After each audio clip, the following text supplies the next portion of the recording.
U.S. hospitals have been pushed to the limit as the nation has seen more than 160,000 new coronavirus cases per day and more than 1,400 daily deaths.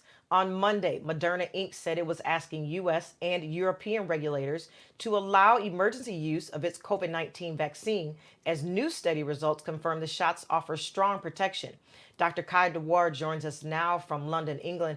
Dr. Kai, with the numbers increasing, the conversations surrounding an effective vaccine are certainly intense. It's said that multiple vaccine candidates must succeed in order for this pandemic to be shut down.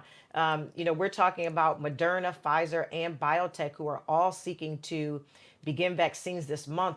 What do you feel that how does this disseminate to the people if the initial layer is limited and with multiple people who will be administering the vaccine? Well, Nietzsche, this is a very, very divisive piece of news coming out this week. We have three in Europe. Three organizations have filed to begin their testing and distribution.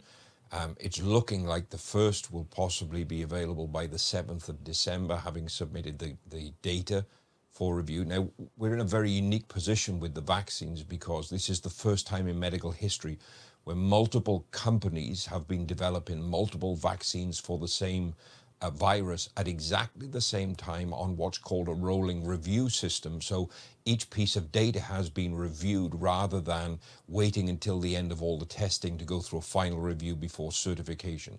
I think one of the biggest concerns right now is the general public's reaction to the vaccine, more than it would be the ability to meet demand, which we know can be ramped up as several million doses of each vaccine are available for immediate distribution within a few hours of everything being approved over the coming days. This is, as you mentioned, it's going to be unique, Dr. Kai, because the rollout, it appears that the initial vaccines will be limited. People are certainly nervous about whether or not they can trust the process and the vaccine.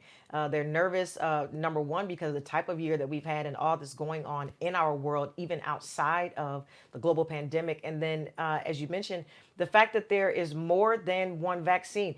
Are the vaccines the same? Are they going to do the same thing? Is one more effective than the other? Is one being given to people in a certain demographic and not another? All those questions, I believe, are putting people, it's kind of split down the middle here about their ease and their willingness to accept the vaccine. It is, and because of that, you have the rise of organizations like QAnon and the anti-vax movement really putting pressure on the companies to disclose what's in the vaccine.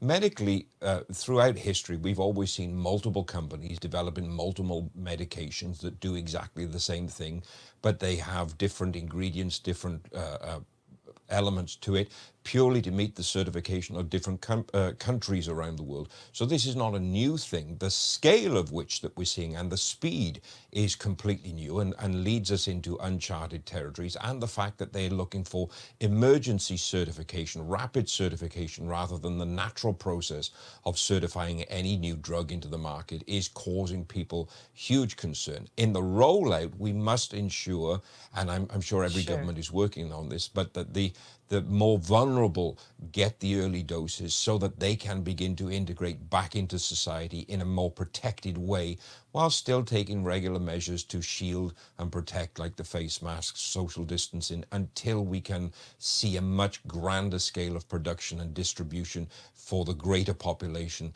across the globe. Certainly, Dr. Kai, is something that we are paying attention to so far. These vaccines are being listed as 95% effective, and the companies are set to present their case at the top of this month. Dr. Kai, thank you so much for joining us today. Thank you, Nietzsche. Always a pleasure.